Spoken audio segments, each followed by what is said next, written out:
Шондай шаралардың бар, сен мен ойлап таптым. Вакыйга башкаладан ерак урнашкан Алпавыт утарында бара.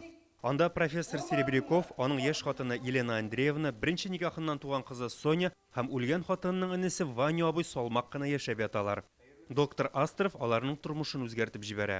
Безнең театр эчендә бу инде күптәннән гадәткә кергән әйбер.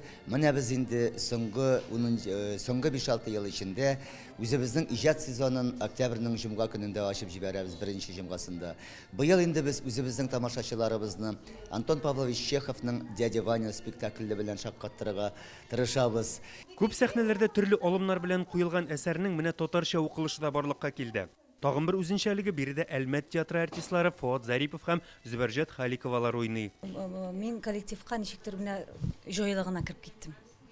Ниндидер шит коллектив, ниндидер анда әйбер тоелмады миңа. Минем үземнең фаразлавымча Дядя Ваня образын Әлмәттән килгән артист Фуат Зарипов уйнаса да, мин бу образ артында, бу актер артында режиссерның үзен шамалаячакмын.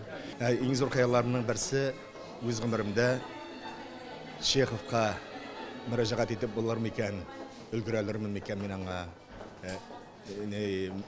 Мөмкинлек кенә түгел, ул биеклеккә, Чехов куйган биеклеккә җитеп булыр микән, җөрьәт итеп булыр микән дип яшәдем. Һәм ничек дип әйтә, Ходайның сәгате сукты кебек. Кешечә яшәгән булсам, миннән бит Хабиб Гаур, Достоевский чыккан булыр иде. Әсәр кешенең ичке дөньясы, мәхәббәт ичпишмагы, тыныч холыкларында баш күтәрүе турында гына түгел, ул мәңгелек тормыш фәлсәфәсе хакында. Чаллыдан Илшат Аюпов, Альберт Шәфигуллин, Яңа Гасыр каналы.